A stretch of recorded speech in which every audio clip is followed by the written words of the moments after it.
I don't know where we go with that to start the educational process. Again, my experience, when you start talking to anybody a farmer? Good. When you start talking to farmers, they have a mindset of their own, and I find them to be the most recalcitrant individuals to try and convince them that what they're doing isn't right. And it's not so much that it's not right, but there's something better you could be doing. There is alternatives, but that's not how they operate. And the University of Minnesota, Linda Slackhammer came out with a water supply, a water issue report several years ago. And one of the biggest components that had to do with the agricultural issues and ditches dumping sediments in the Minnesota River, getting in the Mississippi River. But the agricultural component was a major problem area, and she got hammered by legislators about that part of the report. And it was a very comprehensive report. There was a lot of people were involved, a lot of people were components of it and contributors, but the agriculture component seemed to be the sacred cow. Tony? Yeah, Gil, Tony Bruss here, I'm 3 Q's down for you. Just to bring it back to a smaller situation, a lot of these people work on, half-acre, 1-acre wetlands. They're obviously somewhat disturbed, and we're trying to analyze, how disturbed it is it still a wetland or is it not? And one of the things that we've noticed when I was up at Noka Sand Plains is if the water table, the sufficient water table was high in the spring, like it typically would be, a half-inch rain would just fill up that basin. You get into August, where that's about 2-3 feet below, and you get a 2-inch rain, you wouldn't have any water. And when we come in Hennepin County with tighter soils, the 2-inch rain in August will fill up the wetland. I know you hike through a lot of wetlands, and I'm wondering, one, is that a observation that you have so that we could use that, or also how much would you want to be monitoring? How would you monitor to try to figure out, where you are as you're looking at a wetland throughout a year, if it's drained or not drained? I don't have that observation, but you do, and I'll accept it, okay? So we'll call it Tony's observation. All right. It's an Noka sand plain, it's sand. Yep. It's a very permeable aquifer, and there's a lot of shallow wells in the Noka sand plain. And again, what you're seeing is that spring recharge event. You're going to get more water in the surface water bodies, but over time, that water table is going to drop again, and you're going to have not that impact when you have those August events. And in Hennepin County, we don't have sand plains. We have mostly clay-tilled soils. So how do you monitor it? That's a good question. You can put in, it's really easy to put in shallow piezometers. It's PVC pipe. The hardest part is actually getting an accurate survey on it. But you can, if you have a level, you can do a benchmark at the site. You just need to know approximately where the tops of those pipes are so you measure stuff. But the question is, who's got the time to go out there and make those measurements? It's labor intensive. Students are great for this. What I always say is I need more minions, but it ain't gonna happen. It's again, it's how do you can put any instrument out there. It's a question of how are you going to get the data. And unless you have continuous recorders, data loggers, things like that, somebody's got to go out there and take those measurements. I hate to say this, but way back when I was doing work with other people on some wetlands, when we were putting in piezometers, we'd come back a month later and they'd be gone. Somebody would come and pull them out. So what do you do? I've had wells, monitoring wells that have roller bolts in them. I guess that's how you sight in during the deer season. I don't know if I really answered your question, Tony. I don't have a good answer for you.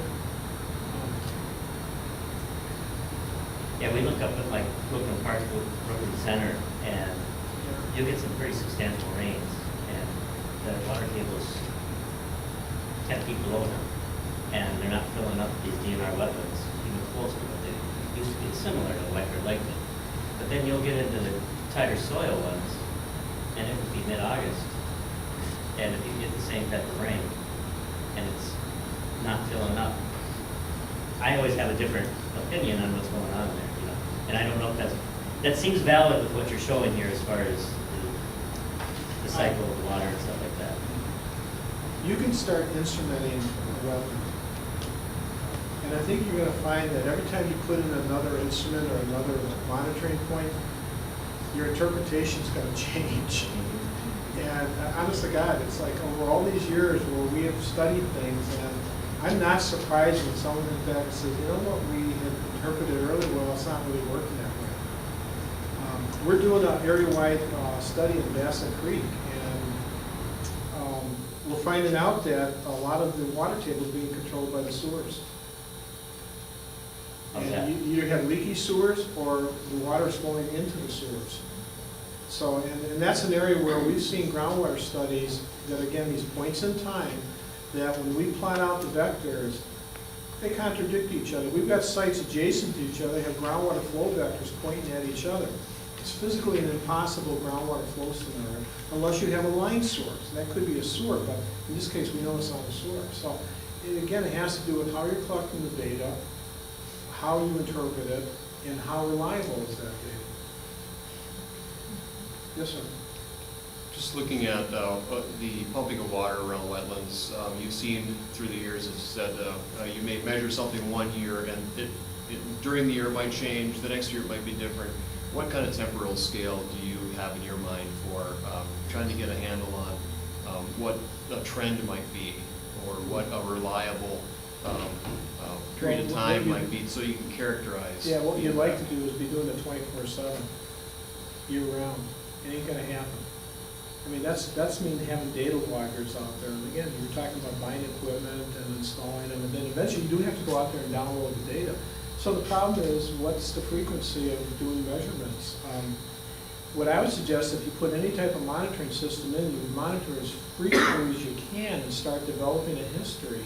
And then you could start determining if you can start scaling back on how frequently you go back out there. But you could be out there in a normal year and then your climate conditions can change and you could also go either wet or very dry. Now the question is, you should probably be watching it more often, or what? So I don't find any really good rule of thumb unless you can have some type of automatic recording system. Anybody ever use those Type F Stevens water level recorders? They were on drums and they had floats. We're dating ourselves. Yeah, and what they were notorious, it was a rotating drum, and the cheapest piece of equipment was the pen, and the pen would stop working. So we usually set them up for weekly recordings. You would get a continuous record, but if the pen stopped flowing, the ink stopped flowing, you'd lose your record. So, Eric. One thing that Anoka County has, which is really cool that they've had over the years, is this system of reference wetlands around the county, where they've been monitoring some of them for, some of them go back to the mid-90s. So there you have like a reference, a period of record that you can then compare, current situation with a reference. And that's kind of one thing that's missing. We have observation wells around the state. We have pretty good water table observation well records. If you're lucky enough to have one here, we have lake level records that are pretty good, but there isn't really long-term monitoring of wetland levels, and that's something right. the state agencies are trying to get together and address that now, at least have some statewide reference, monitoring of levels. Is Anoka also doing macroinvertebrates and vegetation changes? I think so, yeah. I mean, they're monitoring that in those reference wetlands too, but the levels are key. Like if you've got something and you want to compare it over time. Hennepin and Dakota County have a volunteer program called Wetland Health Evaluation Programs, and it's really citizens who volunteer. I've been pointing out that, well, that's me right there. In the lower right, the guy with the blue hat, that's me. My son and I were volunteers for the Hennepin County Wet Program for 4 years, and we'd go out, we set traps, collect macroinvertebrates, we'd ID them. We'd also do a 10 meter by 10 meter vegetation ID, and you had to learn things and everything, but it was a lot of fun. Maybe someone can answer this question. When we were in a wetland that had just been developed, it was a new wetland. It had been there 2 years, and we came waiting. We were in there setting our traps, and we came out, and we all had leeches stuck all over our waders. How did the leeches get there? Brand new wetland, no inflow, other than street runoff. So how did the leeches get there? They crawl? We have Bait. I'm sorry, what? empty their bait bucket. They attach themselves to the bird legs. Okay, so they're coming in with water plumbing, okay. That's what we thought, but I was just curious, you know. I thought it was spontaneous generation or something. They're like cockroaches, they'll survive the nuclear holocaust. Yes, ma'am. Yeah, I have a question about, when you're talking about ditches and then paraphrasing, no matter how far you are from the wetlands, going to be draining it. But the resource that we use are those, you know, from the NRCS and the setback tables. And so that argument really doesn't fly. And part with that is the influence of that ditch is, of course, the soil profile, but then what other impacts there have been in between.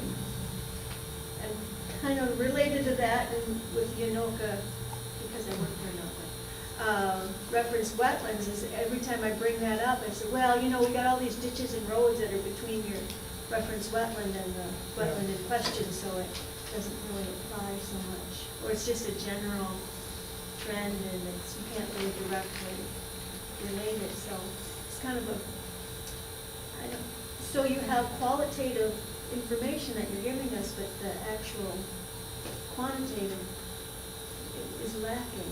Because people don't understand the importance of wetlands. I really think that you're gonna always have a hard time getting funding to go out and study these issues because it just isn't that critical. White Bear Lake, look at the political pressure that was on, particularly the DNR about White Bear Lake. There's a lot of money got spent up there. You're not gonna find that for a small wetland in Norfolk County. And that's, I'm sorry, but that's the way it is. So how do you quantitatively determine some of this? You get students, tell them to do a master's thesis or something and scrape out some funding from somewhere. I don't know. I really don't have a good answer for you on that. Again, what my observations is with all these years is that I really think we need to be doing better with protecting wetlands. I think we need to start really thinking about how we do put in systems and what impacts they might have. But again, I'm not a farmer. I mean, I don't farm. And I can see them sitting there drawing this line in the dirt saying, I'm going to do this because it's going to help me pay for my debt and my cost. And believe it or not, they're not doing it for charity, they're in it for money. I run a business, you know what? I don't do it for free, I do it for money. Try to have fun, but if you're not making money, you might as well not do it. Or go work for a government There has to be a entity. connection, though, when you talk about all these studies and you get all this information, but then that it needs to be to inform somebody, to inform Mhm. the legislation. Is that the way we're going, or and then the other way of public concern? Or yes? It's a chicken egg, I think, Yeah. actually. I find legislators to be some of the most impossible people to talk to. I'm sorry, I just do. And when they're in session, you just don't get to talk to them. We're told, actually, we're another organization I belong to, Minnesota Brownfields, we had a bunch of legislators at a forum last summer. And one said, if you can trap us in an elevator for 30 seconds, we're going to have to listen to you. So what do? You go to the Capitol, step by the elevators, try and jump in or something? I mean, 30 seconds? How do you convey a message in 30 seconds? You don't. And quite frankly, I'm not sure they even listen to what you're saying. I've done meetings with legislators and talked to them, and I think they've heard what I said, but don't know. We want to know what they can do. Well, and that's just it. You can't just go in there and hit them with the science. You have to give them solutions, and you have to tell them what the problem really is and what the solutions are. And probably the one thing they don't want to hear is that you need money, because everybody needs money. But we're a totally unrelated issue. We're looking at issues with soil reuse from contaminated sites. There's legislation called MERLA. It's a state superfund. And it's actually very good legislation, but over all the years we've had it around, we've found some flaws with it, and we'd like to change it. MPC is adamant. They will not open up MERLA for changes. Why? I don't get it. They're saying, well, we're afraid you're going to come in and want to change other things. I said, well, maybe there are other things that need to be changed. The statutes are here to serve us, we're not here to serve the statutes. So if you have a statute and there's something amiss, and it's usually something you find out over time. You know, it was good when it was written, but now that we've implemented it, we find that it isn't quite working, let's go in and fix it. But then you wonder what political issues and agendas are gonna start showing up. Because quite frankly, there's a whole group out there that wants to get rid of regulation. And I don't see how we can ever do that. Yes, sir. Speaking of funding, we've got about 20 years left on the Legacy Act. Yeah. Do you see organizations like the Minnesota Groundwater Association being the forefront, if you will, of directing The current legislative efforts? The current president is sitting right in front of you. Yeah, I know.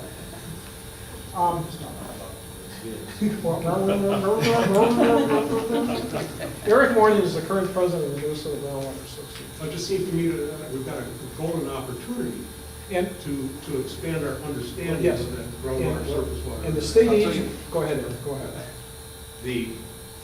It was actually the Clean Water Council, which has a lot of say over the way the clean water funds are directed.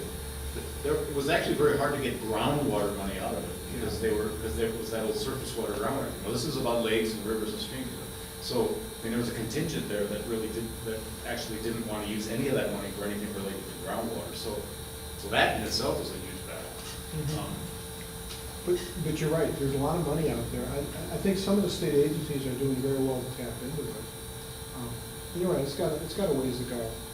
But the DNR is really expanding their observation well network using it. Observation wells, groundwater management areas. Mhm. I think we'll see the DNR start to flex its muscle a little bit with water appropriation permitting.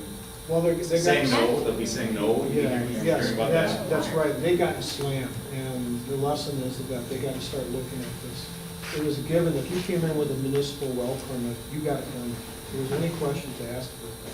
The one thing they did do is they basically put a ban on pumping from the Mount Sinai Hinkley. And there was good reasons for that.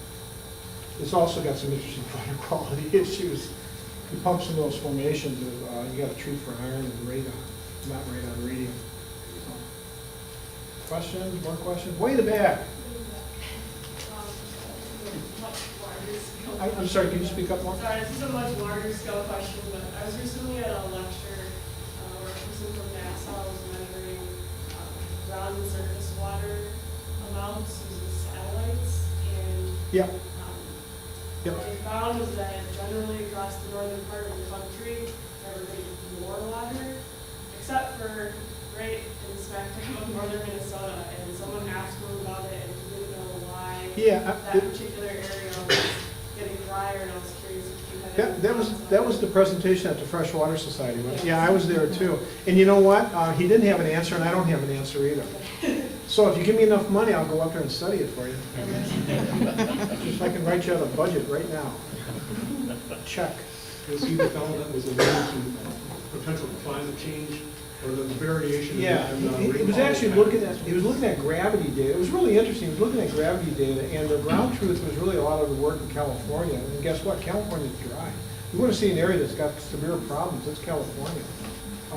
And that's where a lot of our food's coming out of. So it's a critical area, but I'm sorry, he was using gravity data, but it's a lot of, the reason I have those slides in there about climate stuff is, guess what? Our climate's changing, and if you're not accepting that, you're not looking at the data. We have got a problem, and we are changing. And we used to design things using a 25-year storm event. Guess what? That's not working anymore. We're getting these intense rainstorm events. We're getting, and it's not that we're getting maybe a lot more rain, but we're getting more of these really focused rainfall events. We've got things changing. We've got, if you just look at biota, we've got things migrating different times. We've got things blossoming at different times. There's all these things, it's all adding up. We've got a problem. Now, is it man-induced? Woman-induced, too. I don't know. I think it is. I think we've actually pushed things over. It's like that whole rocking boat issue. I think we've rocked that boat too far. I mean, we've gone through, geologically, we've gone through some really interesting cycles of climate change.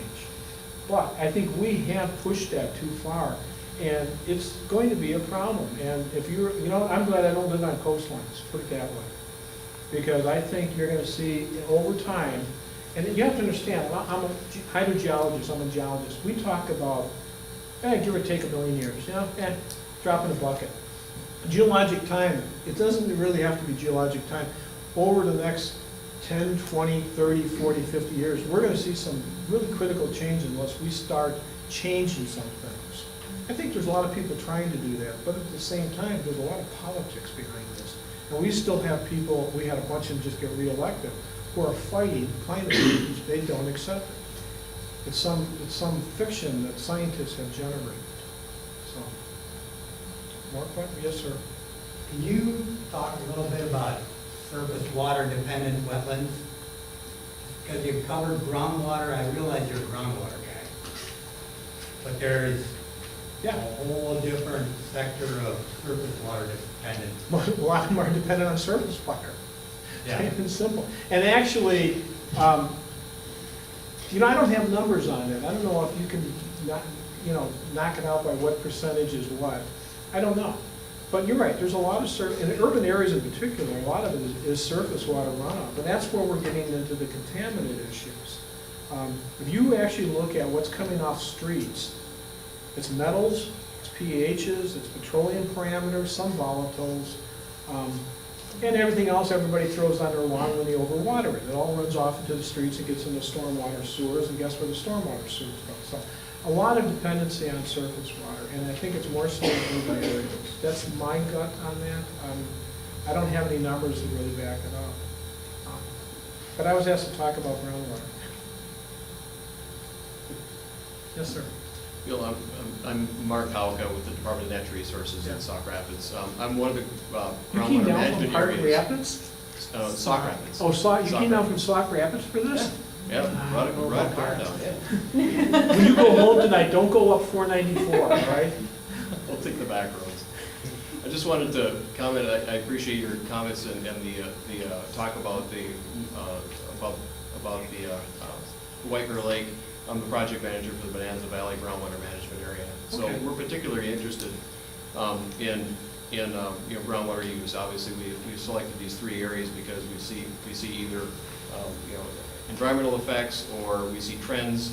And the concern is that there's a concern about the amount of overuse or contamination, the threat of overuse and contamination of groundwater resources.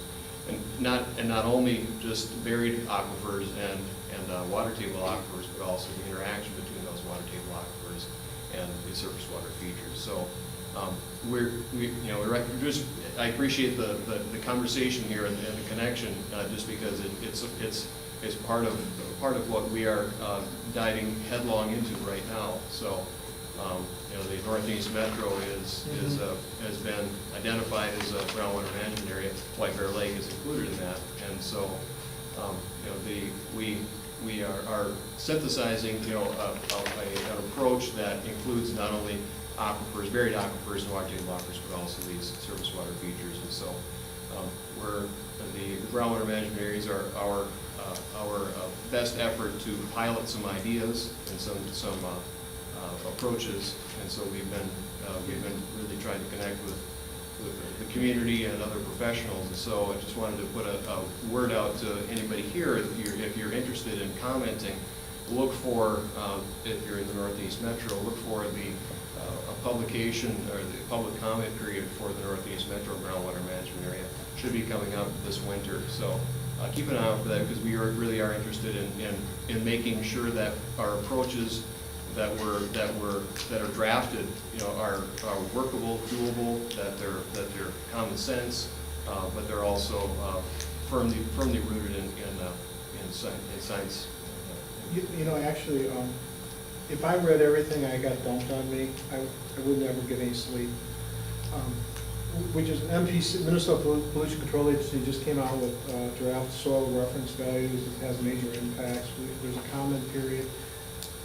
Ends November 14th. Our first response is we're writing a letter asking for an extension because we don't have time to review it. Is it really still a technical question? Yeah, but it's got, it has major consequences, economic impacts. But, you know, normally what I rely on, okay, guess what, I have a network of a lot of people. I know a lot of people, and they know me, and we do talk to each other. A lot of it's informal conversations. The Minnesota Groundwater Association has a semi-annual conference next week. It's a retrospective on Superfund. I go to those conferences all the time. Guess what, I miss most of the presentations because I spend a lot of time in the hallway talking to people. I actually find that more interesting and rewarding. No offense to the speakers, but I go to those to kind of touch base with people.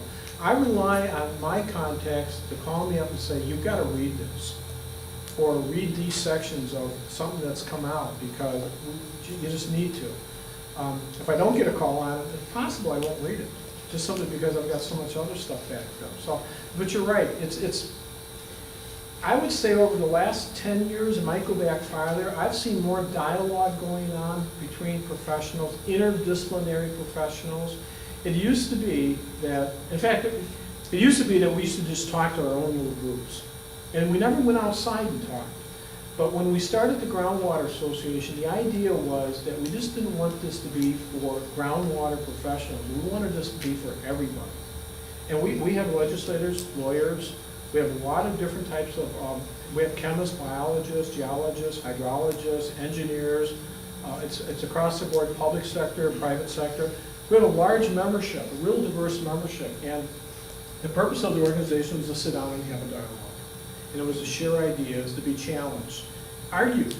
You know, I've come up with ideas, and I've had people just tell me why it's about the stupidest thing I've ever said. And sometimes they're right. But it's the way of getting things resolved. I've been on various committees with the Environmental Quality Board, and you know, and sometimes it gets really frustrating on those, but it's the only way to really kind of work through these problems and everything. But I think we've done a lot better at this dialogue in the last decade than we've had in the past. But the component that I still see missing is that public education and that legislature education. Any other questions?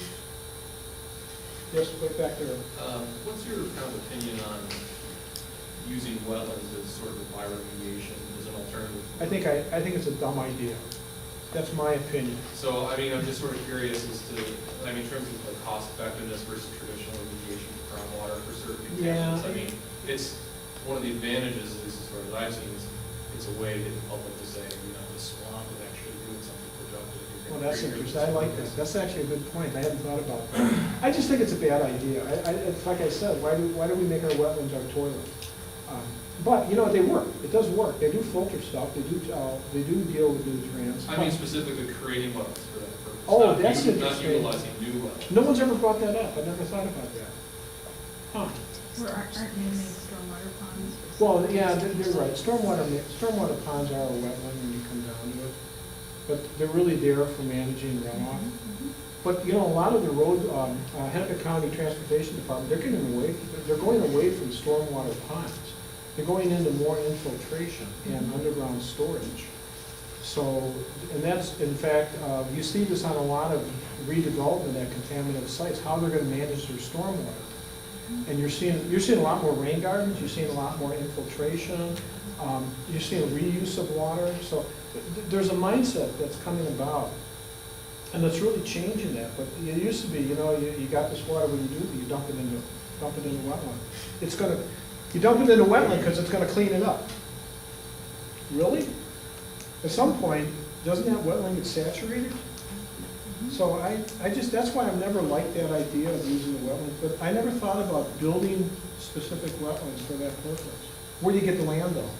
Well, traditionally, at least in my experience, it's becoming a little bit more popular on the small scale on the consulting side, because Okay. if you have a site that's contaminated and you also need to create wetland credits or some sort of mitigation, Yeah. you can kind of potentially kill two birds with one stone if you can do the regular sign off on it. The problem is that, I mean, one of the problems is it's just slow remediation and there's not a ton of background to prove that you're going to rid of, you know, whatever contaminants there, but I'm seeing more and more as that's an alternative, at least in the county, and something that has come up. Do you work for a private company? Yeah, Who do you work for? Brunswick County. Okay, yeah, that's interesting, you know, if you got anything, if you wanna shoot it over to me, I'd like to look at it, just for my own edification, that's all. So, because it's an idea I hadn't really thought about. Yes, ma'am? Well, in another sense, on a smaller scale, in Oka County, where I work in Oka Conservation District, we have a product called the Rain Guardian, Yeah. which they've patented. So it's on a smaller scale, doing similar, the same things, but with curb cuts and such like that. And several, I'll call them experimental, with the stormwater, wetland, and then having like a pre-treatment wetland before you get to the wetland. So there are ways of using wetlands, but protecting them with, you know, gardening wetlands, if you Okay. will. So I think there's a lot of things going on, especially throughout Anoka County, where what he says is being actually done. Okay. Yes, sir. Final comment. Once again, your talk was about the groundwater, surface water interaction. And I used to work in the wellhead protection program at Okay, the yep. Department of Health. Stormwater ponds are becoming a concern for where are they being located if they're in a recharge area for municipal drinking water Yes. supply. You're essentially introducing a contaminant source. So there's a good, there's places for these types of facilities, and other times you gotta think about it a little bit further than what the groundwater impacts might be. My only argument against that is that a lot of municipalities are pumping fairly deep, and if you have a stormwater pond, it's not gonna ever impact. If you look at travel times, that's never gonna get that deep. In fact, it's gonna move more horizontal.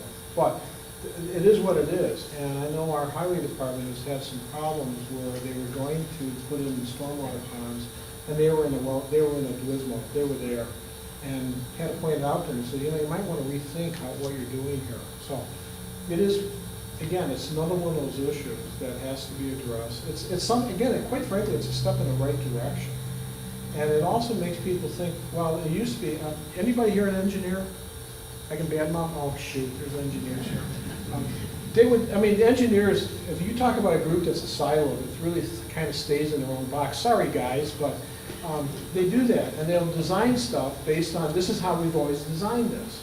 And then you come to the point, you know what, there's some regulatory issues here you haven't thought about. Well, our Hennepin County Transportation Department, I'll hand it to them, they finally have come around, and now this is on their agenda. This is things they look at. But it really does play into how you are doing the initial design of those roads and everything. I think we're almost out of time. One more question, maybe? Okay, here's my, first of all, stop watering your lawns, all right? You're wasting groundwater. If you really enjoyed the presentation, talk it up, tell other people about it. If you didn't like it, just keep it to yourself, okay? Thanks. A lot of fun.